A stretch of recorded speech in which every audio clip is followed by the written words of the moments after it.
예, 할렐루야. 반갑습니다. 2021년 2월 17일 수요 중보 예배를 시작하도록 하겠습니다. 먼저 찬양 한 곡을 할 텐데요. 제가 예전에 그 청년 시절 때 많이 불렀던 찬양인데, 찬양곡이 어르신들이 이렇게 부르시기에는 좀 느낌이 이렇게 좀 어려울 수가 있습니다. 하지만 좀 배워보는 그런 차원에서 찬양을 함께 하도록 하겠습니다. 주는 걸음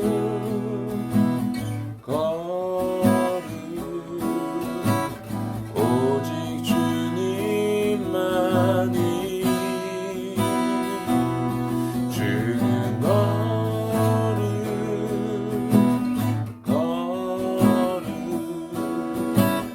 영광 받으소서. 주는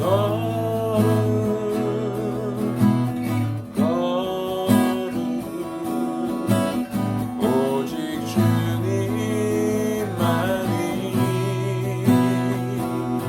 주는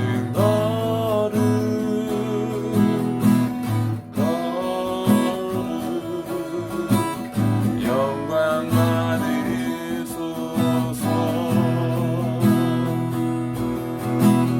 영원히 찬양합니다.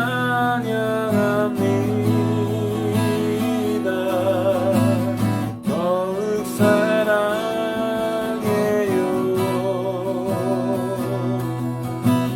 주보다 영원히 거하리. 주께 더 가까이.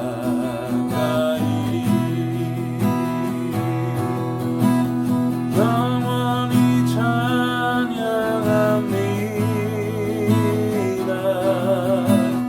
더욱 사랑해요.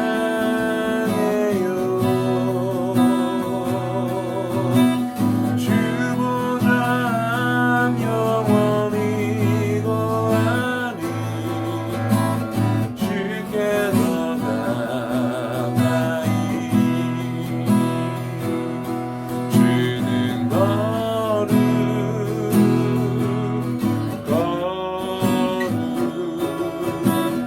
오직 주님만이 주는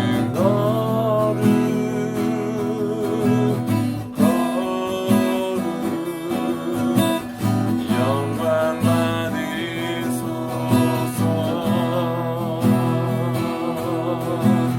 영원히 찬양합니다.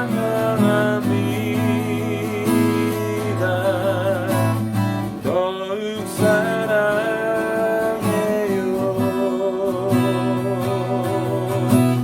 주보다 영원히 거하리.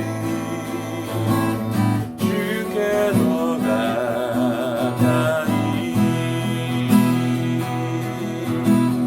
영원히 찬양합니다.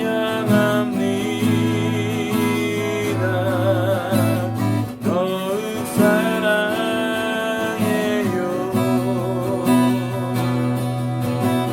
주보다 영원히 거하리.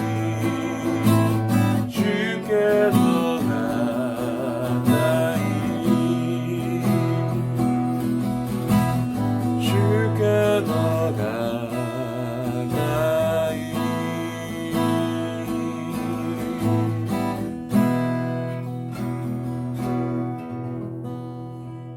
아멘.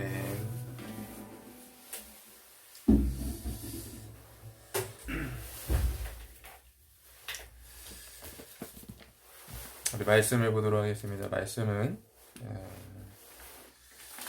사도행전 3장입니다. 3장 1절에서 10절까지 말씀 제가 읽도록 하겠습니다. 제9시 기도 시간에 베드로와 요한이 성전에 올라갈새 나면서 못 걷게 된 이를 사람들이 매거오니 이는 성전에 들어가는 사람들에게 구걸하기 위하여 날마다 미문이라는 성전문에 두는지라. 그가 베드로와 요한이 성전에 들어가려 함을 보고 구걸하거늘 베드로가 요한과 더불어 주목하여 이르되 우리를 보라 하니 그가 그들에게서 무엇을 얻을까 하여 바라보거늘 베드로가 이르되 은과 금은 내게 없거니와 내게 있는 이것을 내게 주노니 나사렛 예수 그리스도의 이름으로 일어나 걸으라 하고 오른손을 잡아 일으키니 발과 발목이 곧 힘을 얻고 뛰어 서서 걸으며 그들과 함께 성전으로 들어가면서 걷기도 하고 뛰기도 하며 하나님을 찬송하니 모든 백성이 그 걷는 것과 하나님을 찬송함을 보고 그가 본래 성전 미문에 앉아 구걸하던 사람인 줄 알고 그에게 일어난 일로 인하여 심히 놀랍게 여기며 놀라니라. 아멘. 오늘은 그 예수님을 소유한 사람이라는 제목으로 여러분과 말씀을 나누도록 하겠습니다. 오늘 본문 말씀은 저와 여러분이 아주 잘 아시는 말씀입니다. 제가 어렸을 때 주일학교 혹은 여름 성경학교 때 이 성경 본문 말씀을 주제로 해서 찬양을 만들어서 이렇게 불렀던 기억이 나는데 여러분 기억하시는지 모르겠습니다. 뭐 은과 금은 내게 없어도 내게 있는 걸 내게 주니 이런 찬양이죠. 곧 나사렛 예수 이름으로 일어나 걸으라. 그는 걸었네 뛰었네 찬양했네. 그는 걸었네 뛰었네 찬양했네. 곧 나사렛 예수 이름으로 일어나 걸으라. 여러분 이 찬양 다 아시죠?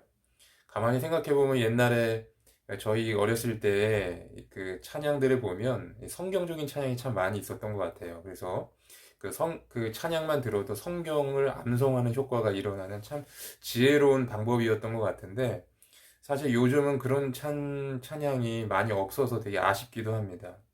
어쨌든 베드로가 성전 미문에 앉은 그 안진뱅이를 일으키는 놀라운 역사가 오늘 본문의 말씀입니다. 얼마나 기뻤을까요?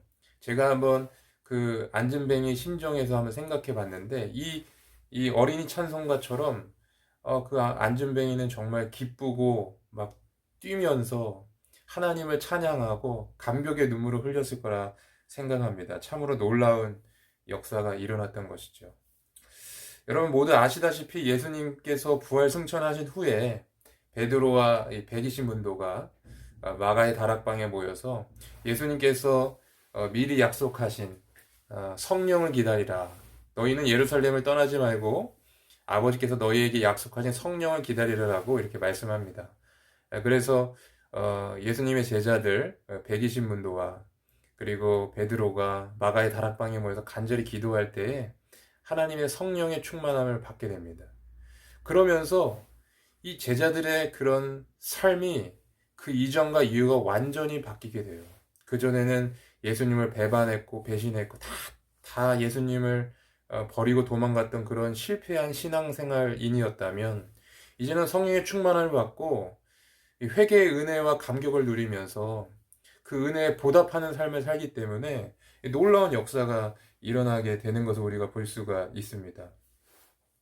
특별히 여러분 이 장에서는 오순절날 성령의 그런 강력한 그 부어주심의 역사가 있고 난 후에 베드로가 단 한 편의 설교로 3,000명이 넘는 회심자가 주님께 돌아오는 역사가 일어났어요. 그리고 오늘 성경 본문 말씀인 성전 미문에 앉은 안진뱅이를 베드로가 일으킨 후에 또 베드로가 설교 한 편을 하는데 그때는 무려 5,000명이 넘는 사람이 하나님에게 회개하고 돌아와 예수님을 영접하고 구원받는 역사가 일어나게 되었습니다. 어떻게 이러한 일이 가능하게 된 것인가? 사실 여러분 우리가 그렇잖아요. 우리가 교회 일을 하고 할 때 저는 사실 좀 그런 생각이 들 때도 있어요. 우리가 무슨 일을 하는 건가? 이런 생각이 좀 들 때가 있는데 결국에는 우리가 스스로 하려고 하고 노력하게 되면 우리 수준의 일밖에 못하는 거예요. 그러나 이 초대교회처럼 성령님께서 교회 가운데 역사하시고 친히 일하시니까 3천 명이 단 한 편의 설교에 회심하고 돌아오는 역사가 일어나고 5천 명이 넘는 사람들이 주님께 돌아오는 역사가 일어난다는 것입니다. 어떻게 이런 일이 가능한 것인가? 저는 오늘 이 부분을 여러분과 같이 말씀을 통해 나누기 원합니다. 오늘 본문 말씀 6절에 따르면 이렇게 되어 있습니다. 6절의 말씀에 이렇게 되어 있어요. 베드로가 이르되 은과 금은 내게 없거니와 내게 있는 이것을 내게 주노니 나사렛 예수 그리스도 이름으로 걸으라. 여러분, 은과 금이 무엇입니까? 이건 돈을 말하는 거예요. 물질을 말하는 겁니다. 그런데 베드로가 이렇게 고백하는 거예요. 은과 금은 내게 없다라고 고백하는 거예요. 난 돈 없는 사람이다라는 거예요. 사람들은 돈이 곧 행복이라고 생각을 합니다. 그래서 돈이 많으면 윤택한 삶을 살고 정말 행복한 삶을 살 수 있을 거라고 생각을 해요. 왜냐하면 돈이 있으면 뭐 맛있는 것도 먹을 수 있고 또 좋은 차도 살 수 있고 좋은 집에 갈 수도 있고 여행도 다닐 수 있고 그러니까 돈이 곧 행복이라는 생각을 한다는 것입니다. 근데 베드로가 고백하는 게 무엇입니까? 나는 은과 금이 내게 없다는 거예요. 돈이 없다는 거예요. 그런 세상적인 어떠한 관점에서의 그 행복은 내게 없다라는 거예요. 근데 베드로에게 있는 것이 있다고 합니다. 그게 무엇이죠?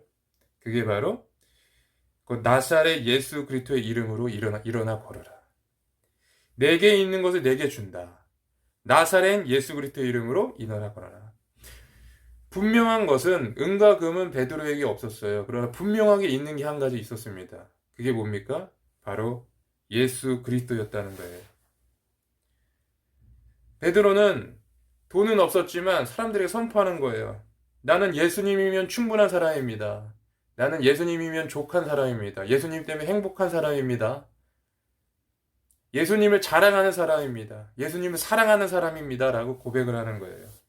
그러니 하나님께서 이 베드로를 사랑하지 않으실 수가 없는 거죠. 하나님께서 이러한 베드로를 귀히 쓰신 이유가 바로 여기 있다라는 것입니다. 사랑하는 성도 여러분, 우리에게는 은과 금보다 더 귀한 예수 그리스도가 있는 줄 믿습니다. 혹시 여러분 가운데 어려움과 환난과 시련이 있으십니까? 그러나 여러분 분명히 아셔야 될 게 있어요. 그 모든 것보다 더 크신 주님을 이미 소유한 사람이 저와 여러분이라는 사실이라는 거예요. 그러므로 여러분 우리가 분명하게 해야 되는 것이 있어요. 세상의 가치관을 쫓아 살아갈 것이 아니라 세상에 익숙해져 가는 사람이 아니라 예수님께 계속 익숙해지고 예수님과 친밀히 교제하고 예수님을 정말 예배하는 예배자로서 우리의 삶을 주님께 헌신해야 된다라는 것입니다. 농촌에서 농사만 하던 어느 한 부부가 도시로 이사 오게 됐어요. 그 부부가 도시로 이사 온 다음에 가장 놀라운 것이 뭐냐면 이 도시의 그 작물들의 물가입니다. 뭐 고구마, 뭐 이런 뭐 감자, 뭐 참기름, 뭐 깨소금 이런 게 너무 비싼 거예요. 시골에서 자급자족하면서 뭐 깻잎도 심고 오이도 심고 감자도 심고 이렇게 해서 먹고 살았던 사람이 도시로 오니까 이런 것들이 너무 비싸게 느껴지는 것입니다. 어느 날 이 부부가 시장에서 참기름 한 병을 샀어요. 진짜라 그래서 샀는데 집에 와서 그 참기름을 이제 사가지고 이제 음식에 뿌려 먹고 밥도 비벼 먹고 하는데 뭔가 이상한 거예요. 과거에 시골에서 먹던 참기름하고 좀 뭔가 다른 겁니다. 알고 봤더니 그 참기름이 여러 다른 기름을 섞어서 만든 그런 가짜 참기름이었다는 거예요. 그래서 화가 났습니다. 아니 어떻게 이렇게 가짜 참기름을 이렇게 팔 수가 있느냐. 그것도 이렇게 비싼 가격에. 그래서 이 두 부부가 마음의 결심을 하고 내가 직접 진짜 참기름을 시골에서 직접 공수해가지고 내가 한번 장사를 한번 해보겠다. 그래서 장사를 시작했대요. 결과가 어떻게 됐을까요? 완전히 망했다는 거예요. 완전히 망했다는 거예요. 오히려 그 진짜 참기름의 냄새를 맡고 그것이 너무 익숙하지 않은 손님들이 항의 전화가 오고 이건 가짜 참기름이라고 이렇게 이야기하는 거예요. 왜 그렇습니까? 이미 사람들은 가짜 참기름의 입맛이 완전히 뭐라 그럴까요? 그 적응이 되어 있어서 진짜 참기름을 거부하는 거예요. 더 좋은 참기름을 거절하는 겁니다. 마태복음 13장 24절 이하에 보면 알곡과 가라지의 비유가 나옵니다. 그래서 거기에 보면 천국은 좋은 씨를 밭에 뿌리는 사람 같다라고 이렇게 기록되어 있는데, 원수가 몰래 와서 그 밭에 가라지를 이렇게 탁 뿌려놨다 그래요. 여러분, 좋은 씨는 뭡니까? 천국 복음의 말씀이에요. 이 복음은 예수 그리스도시죠. 말씀은 예수 그리스도를 가리키고 있기 때문에 주님이라고 보시면 돼요. 그런데 이 가라지는 뭔가? 그거는 이 세상적인 가치관이에요. 그러면 밭은 무엇인가? 우리의 마음밭이라는 거예요. 그러니까 우리 마음밭에 하나님의 복음과 세상의 가치관이 혼재되어 있다는 것이죠. 근데 여러분, 열매 맺는 사람이 무엇입니까? 그 말씀의 씨가 우리 마음에 심겨서 열매를 맺는 것이죠. 그런데 너무나 안타까운 사실은 이 말씀에 심기어서 좋은 열매를 맺는 사람이 그리 많지 않다는 것입니다. 가라지가 함께 뿌려지면서 마음의 갈등이 일어나게 되고, 오히려 그 가라지를 더 좋게 여긴 나머지 이 하나님의 말씀, 예수 그리스도를 오히려 더 멀어지게 되는 그러한 경우가 많이 있게 된다는 것입니다. 마치 이 가짜 참기름을 진짜 참기름보다 더 소중히 여기는 것과 같은 그런 이치라는 것입니다. 사랑하는 성도 여러분, 우리 신앙의 가장 기본적인 것이 무엇일까요? 믿음이 무엇일까요? 믿음이 그냥 우리가 갖고 있는 어떤 신념일까요? 그렇지가 않아요. 내 안에 계신 예수 그리스도를 바라보고 철저하게 인식하고 그분과 동행하는 게 믿음이라는 것이죠.